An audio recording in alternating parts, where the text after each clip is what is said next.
मुंबई दौरे पर आए उत्तर प्रदेश के जौनपुर मड़ियाओं के लोकप्रिय जिला पंचायत सदस्य जय हिंद यादव का बोरीवली में समरस फाउंडेशन के अध्यक्ष डॉक्टर किशोर सिंह व उनकी टीम द्वारा सम्मान किया गया। इस मौके पर पत्रकारों संग बातचीत में जय हिंद यादव ने यूपी और महाराष्ट्र की राजनीति पर खुलकर बोले। ग्राम पंचायत का चुनाव चल रहा है, प्रशिमन को लेकर काफी तैयारियां चल रही है, इस पर क्या है आपकी प्रतिक्रिया?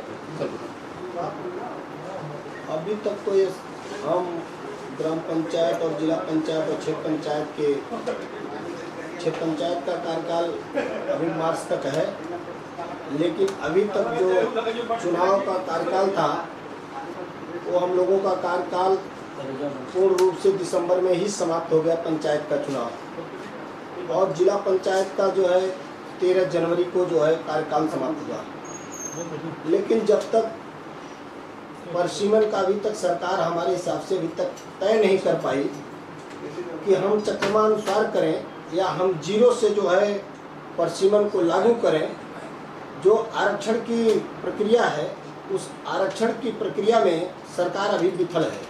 सरकार जो है कहीं सुनने में आता है कि 95 के आरक्षण से जीरो से पंचायती एक्ट लागू हुआ। 95 जब आदरणीय नेता मुलायम सिंह यादव जी प्रदेश के मुख्यमंत्री थे, उन्होंने लागू किया था पंचायत एक्ट को परिवर्तन करने का काम उन्होंने किया था। जब उन्होंने परिवर्तन किया पंचायत में तो पंचायत एक्ट जो है उस समय आरक्षण में प्रवेश हो गई। जब पंचायत आरक्षण में प्रवेश हो गई 95 में आरक्षण शुरू हुआ, तो अभी तक ये सरकार तय नहीं कर पा रही है कि हम आरक्षण को 95 से लागू करें या रोस्टर लागू करें कि चक्रमानुसार चलता रहे। लेकिन अभी तक ऐसा कुछ आया नहीं है। रोज आता है प्रशिमन आज आ जाएगा, कल आ जाएगा, लेकिन अभी तक कोई ऐसी कुछ बातें हम लोगों को नहीं समझ में आई कि जिला से लेकर के क्षेत्र पंचायत तक कोई ऐसी बातें पहुंची हो कि आरक्षण आ चुका है या आरक्षण की पद्धति क्या इन्होंने बनाया कि जीरो से लेंगे या चक्रमानुसार लेंगे। अभी तक हमको नहीं लगता कुछ तय हो पाया है। एक दिन जो है ऐसे भी भाई समाचार में आ रहा था कि हम 2015 के चक्रमानुसार से लेंगे। जो 2015 में गांव एससी था वह सुरक्षित नहीं रहेगा या जो गांव सामान्य रहा वह सामान्य नहीं रहेगा।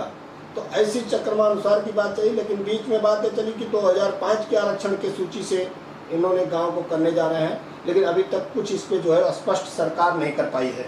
आप भी मड़ियाऊ ब्लॉक के सदस्य हैं, अपने क्षेत्र में क्या विकास कार्य किए हैं, जरा उसके बारे में जनता को बताएं। मैं मड़ियाऊ ब्लॉक से जिला पंचायत सदस्य चुना गया। विकास तो हम तो कहते हैं कि जो सरकारें रही या जो भी लोग जिला पंचायत रहे 95 से लागू हुआ 25 साल में, 5 साल मेरा भी लेकर के, लेकिन जो 20 साल में नहीं हुआ उसको मैंने 5 साल में हर गांव में रास्ता जोड़ने का काम किया। पिच से लेकर के इंटरलॉकिंग से लेकर के सीसी रोड और खड़ंजा का काम किलोमीटर 1.5-2 किलोमीटर कराने का काम मैं किया। और हमारे क्षेत्र में आप पत्रकार साथी हैं, आप लोग भी हमारे गांव जिले से जुड़े हुए हैं, आप लोग भी पता लगा लेंगे कि जय हिंद यादव 49 नंबर वार्ड में जिला पंचायत सदस्य हैं, इन्होंने क्या क्या किया। मैंने पुल का भी निर्माण किया, मैंने सड़क का निर्माण किया, मैंने कोई ऐसी जो भी हमसे हो सका जितनी मेरी ताकत थी मैंने, और विपक्ष में रहने के बाद भी जितना मेरा बजट था उस बजट का मैंने सदुपयोग किया अपने क्षेत्र में, और अपने क्षेत्र में विकास करने का काम हमने भरपूर किया। कोई ये नहीं कह सकता कि जिला पंचायत चुने गए इन्होंने कुछ किया नहीं। लेकिन चाहे जो सांसद हो आज के डेट में, जो चाहे वर्तमान विधायक हो, लेकिन जो काम मैंने उतारा ज़मीन पर अभी किसी ने नहीं कर पाया था। आने वाले दिनों में किन मुद्दों को लेकर जनता के बीच वापस चुनाव में जाएंगे?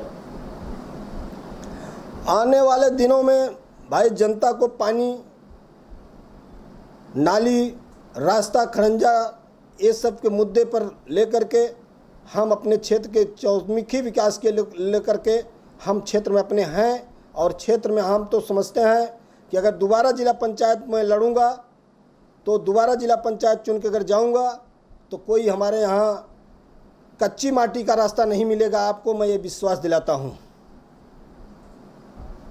सपा बसपा गठबंधन से पार्टी को काफ़ी नुकसान हुआ है, आप इसको किस नज़रिए से देखते हैं? जो बैकफुट पर पार्टी गई, नुकसान हुआ, कैसे डैमेज को कंट्रोल आगे किया जाए? ऐसा नहीं है कि नुकसान हुआ। देखिए ये लोकतंत्र है, लोकतंत्र में वोट देने का अधिकार है सबको। अगर जिसको समझ में आया वोट दिया, लेकिन हम तो कहते हैं सीधे कि अगर बसपा और सपा की वोट मिला दी जाए बहुत से ज़्यादा वोटें हैं। लेकिन ये जो सरकार आपकी केंद्र में है और ये योगी जी हैं, इन लोगों ने ईवीएम का खेल खेल करके और ये देश को बर्बाद करने का, लोकतंत्र का हनन कर रहे हैं। लोकतंत्र को इन्होंने कुछ छोड़ा ही नहीं कि लोकतंत्र में कुछ है, जो नाम पे लोकतंत्र में कुछ नहीं है। आपने देखा होगा कि जब इन्होंने आपके प्रदेश में जो है, आज हमारे प्रदेश में जो है योगी जी मुख्यमंत्री हैं, लेकिन इन्होंने आज तक अपना कोई ऐसा कार्य ज़मीन पे नहीं उतार पाए कि योगी जी की ज़मीन पे जनता के बीच में एक कार्य पहुंच गया। जो राष्ट्रीय अध्यक्ष आदरणीय अखिलेश यादव जी पूर्व मुख्यमंत्री रहे, उन्होंने जो कार्य किया उसका इन्होंने फीता काटने का काम किया। चाहे जिस काम में आप ले लीजिए, चाहे आप मेट्रो ले लीजिए, चाहे 108 ले लीजिए, चाहे 102 ले लीजिए, चाहे 100 को 112 कर दिया। इन्होंने नाम बदलने का काम किया, लेकिन इन्होंने कोई ज़मीन पे काम उतारने का काम नहीं कर पाया कि गरीब जनता तक कोई इनका जो है साधन सुविधा पहुंच गया हो कि जनता ये कहे कि नहीं योगी जी ने अच्छा काम किया, ये हमारे तक पहुंचा। आज भी लोग याद करते हैं राष्ट्रीय अध्यक्ष अखिलेश यादव जी को कि ऐसे मुख्यमंत्री, यशस्वी मुख्यमंत्री की जरूरत है जिन्होंने दुनिया की सबसे अच्छी एक्सप्रेसवे बनाने का काम किया, जिस पे जो है देश की सबसे वजन फाइटर प्लेन उतारने का काम उस एक्सप्रेस वे पे किया गया। ये एक ट्रायल था सरकार की या उसके इंजीनियर की कि यह सड़क जो है, जो बनी हुई एक्सप्रेस वे, वो सही बनी है कि नहीं बनी है, इसलिए केवल उतारना था। कोई देश से लड़ाई नहीं था कि चीन और अमेरिका से लड़ने नहीं जा रहे थे, लेकिन ये भाजपा की एक नीति थी। भाजपा ये गलत नीतियों के तहत उसको केवल उस पर जा रही थी कि हमको इसको ट्रायल करना चाहती थी कि ये एक्सप्रेसवे वास्तव में बना है सही कि नहीं बना है। सबसे वजन फाइटर प्लेन है देश की, चाहे मतलब जितनी भी प्लेनें चलती हैं उससे वजन कोई फाइटर प्लेन नहीं है जो कि एक्सप्रेसवे पे उतारी गई थी। समाजवादी पार्टी, शरद पवार और उद्धव ठाकरे एक मंच पर आएंगे ऐसी चर्चा चल रही है, अक्लों का बाजार गर्म है, इस पर आपका क्या? हम तो चाहते हैं कि हमारे राष्ट्रीय अध्यक्ष जी शरद पवार जी और उद्धव साहब सारे लोग मिल करके इस जो है केंद्र की भाजपा सरकार को उखाड़ने का काम करें। इसलिए कि इन्होंने अगर मुंबई जैसे महाराष्ट्र में इन्होंने 1 साल लगभग होने जा रहा है ट्रेन को बंद कर दिया, लोकल महिलाएं जा रही हैं ट्रेन में और कर्मचारी जा रहे हैं, उनको कोरोना नहीं हो रहा है, लेकिन आम आदमी जनमानस जाएगा जो बेचता है, ठेले पर रिक्शा चलाता है, जो मतलब आपके खमचा का काम करता है, डेली बेसिस पे काम करता है, कन्नी वसूली का काम करता है, उसको रोकने के लिए मोदी को मिडिल क्लास को गरीब करने के लिए व्यवस्था है। आप कहते हैं कोरोना है, मैं भी कहता हूँ कोरोना हो सकता है, लेकिन मैं मानता नहीं हूँ कोरोना है। इसलिए कोरोना वरोना नहीं है, ये देश को बेवकूफ़ बनाने का इनकी एक नीति है, जिसलिए कि आपने ये ट्रेन को बेचने की व्यवस्था कर रहे हैं मोदी जी। ट्रेन को जो है अडानी और अंबानी को देने की व्यवस्था कर रहे हैं कि जनता को 1 साल में कि जनता कैसे चलती है, इस ट्रायल है आपके जनता के लिए कि आप जनता ट्रायल अगर ट्रेन नहीं चलेगी तो क्या ये जनता जो है इस पर स्वीकार करेगी या नहीं करेगी, उनका एक ट्रायल है। ऐसा नहीं है कि कोरोना की वजह से कोरोना की वजह से आपने ट्रेन को बंद कर दिया, लेकिन आपने कौन सा ऐसा काम महाराष्ट्र में जो नहीं हो रहा है। मैंने कल ऐसे ही एक जगह चला गया था, ऐसा वहाँ दशा थी कि कोरोना की आपने कोरोना रोक दिया, आप ऑफिस में जाना रोक दिया, आप ट्रेन में जाना रोक दिया, लेकिन ऐसे जगह आपके खुले हैं कि जिनको कोई कहा नहीं जा सकता कि आपकी ये सरकार की व्यवस्था क्या है। आपके जिला पंचायत सदस्य होने के बाद जो लगातार काम करते जा रहे हैं, विकास काम कर रहे हैं, युवा लोग जो हैं उसमें काफी सम्मिलित हो रहे हैं और जुड़ना चाह रहे हैं, ऐसे युवाओं को क्या आप संदेश देना चाहेंगे? हम तो युवाओं के साथ रहता हूं और युवाओं को जितना मुझसे कोशिश होता है सबको जो है उत्साहित करने का और उनको प्रेरणा देता हूं। आप लोग भी अच्छे कार्य और अच्छी पढ़ाई और अच्छी दिशा में, और अगर नहीं आप पढ़ाई कर रहे हैं राजनीति से हमसे जुड़िए और राजनीति में समाज की सेवा करिए। ये मेरी जो है उनको जो है प्रेरणा देने की स्रोत मैं बनाता हूं कि आप जो है हमसे जुड़िए और राजनीति करिए। अगर कुछ नहीं कर रहे हैं तो राजनीति करना ही एक जरूरी काम है, ये समाज सेवा ही बहुत ज़रूरी है। अगर समाज सेवा नहीं कोई करेगा तो फिर राजनीति खत्म हो जाएगी ना। विधानसभा की मड़ियाओं विधानसभा की जनता जो है विशेषकर यूथ चाहता है कि आप विधानसभा चुनाव लड़ें, अगर पार्टी आपको मौका देगी तो जय हिंद यादव का क्या प्रतिक्रिया रहेगी?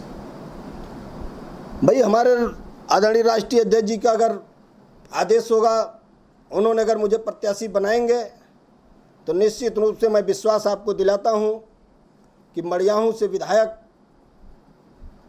जीतना सुनिश्चित होगा। जिस दिन राष्ट्रीय अध्यक्ष जी हमको टिकट दे देंगे, मैं आपको विश्वास दिलाता हूं कि उस दिन मैं समाजवादी पार्टी से विधायक बन के मड़ियाहू में रहूँगा। इसलिए कि रहूँगा कि हमने जो है जनता के बीच में लगातार बना रहता हूँ, कोई दूसरा धंधा बिजनेस नहीं करता हूँ, केवल राजनीति में ही रहता हूं और 24 घंटा जो है जनता की सेवा में लगातार लगा रहता हूं। किसी के दुख सुख जहां भी जो भी ज़रूरत पड़ी उनके यहां मैं तत्पर तैयार रहता हूं और जाने का काम करता हूं और उनके जो है जो भी मुझसे आवश्यकता, उनकी मुसीबत की घड़ी में जो भी आवश्यकता रहती है मैं उस पर ज़रूर उनके यहाँ उस पर मरहम और पट्टी लगाने का काम करता हूँ। और यही राजनीति में होता है।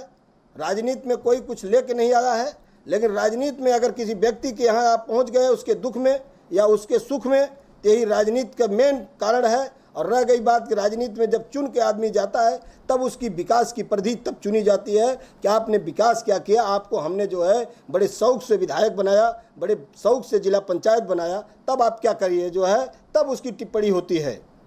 26 जनवरी आने वाला है, देशवासियों को क्या संदेश देंगे? 26 जनवरी पे तो हम देशवासियों को गणतंत्र दिवस की, स्वतंत्रता की बहुत बहुत बधाई देता हूं। लेकिन ये जो सरकार चल रही है, 26 जनवरी को हमारा किसान जो है जो 58 दिन से बैठा हुआ है रोड पर, वो भी ट्रैक्टर से और राष्ट्रीय ध्वज लेकर के परेड करना चाहता है। और सरकार ये चाहती है कि परेड न करें, लेकिन मैं कह रहा हूँ अगर अधिकार आपको है परेड करने का तो मुझे भी अधिकार है परेड करने का। और स्वतंत्रता के गणतंत्र दिवस पर स्वतंत्र देश में हमको भी झंडा फहराने का जो है ये स्वतंत्रता है। दूसरी चीज़ आप जान लीजिए, किसानों के साथ ये अन्याय कर रहे हैं। आप लोग भी पढ़े लिखे हैं, आप बताइए एमएसटी जो है इन्होंने लागू कर दिया, लेकिन एमएसटी आप लागू कर दिए, कानून बना दीजिए आप, लेकिन अगर आपकी ये पेपर 22 रुपये का है, आपने मूल्य इसका तय कर दिया कि आप पेपर खरीदोगे तो 2 रुपये आपको मिलेगा।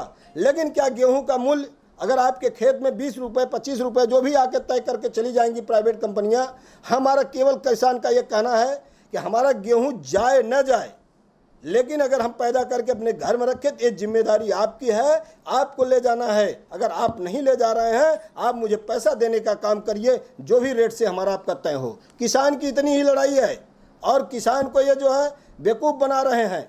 किसान जो है 10 कुंतल गेहूँ महाराष्ट्र से, वहाँ उत्तर प्रदेश से महाराष्ट्र ले आएगा बेचने के लिए। गेहूँ यहाँ 40 रुपये है, 30 रुपये है, और आपके यूपी में गेहूं जो है 20 से 22 रुपए में है। आप बताइए वहां से गेहूं अगर 10 कुंतल कौन सा किसान लेके आएगा? इस सरकार की व्यवस्था में एकदम नकारा व्यवस्था इन्होंने अपने काम में। आपकी खेती का जो है इन्होंने पहले दाम लगाने का काम कर रहे हैं। इन्होंने जो एक कानून बनाया है कि आपकी खेती तय हो जाएगी, आपने गेहूँ आपका तैयार हुआ कि नहीं हुआ, लेकिन आपका जो है कोई उद्योगपति भेज दिया जाएगा देश से या बाहर से, विदेशी कंपनियां आपकी खेती पर दाम लगा देंगे कि आपको इतना पैसा मैं दूंगा। पैसा आप दे दीजिए, आप पैदा हो न पैदा हो। खेती तो भाई बहुत से, जैसे कहावत कही गई है कि खेती का कोई भरोसा नहीं रहता कि कब पानी बूढ़ा आ जाए, कब जो है पाथर मार दे, कब क्या हो जाए। लेकिन किसान ये चाह रहा है कि हमारा मूल्य, जो समर्थन मूल्य हमारा है 18 रुपये 68 पैसे, जैसे इन्होंने धान की खरीदारी करने का ऐलान किया, लेकिन इन्होंने कहीं धान खरीदने का ऐलान नहीं किया। धान खरीदा नहीं, कागज पे ऐलान किया इन्होंने, धान खरीदा नहीं। धान तो लोगों के घर में रह गया। आज भी इनकी यही है, आप धान अपने 18 रुपये 68 पैसा जो है आप देने का काम कर रहे हैं, लेकिन आप धान खरीदिए तो।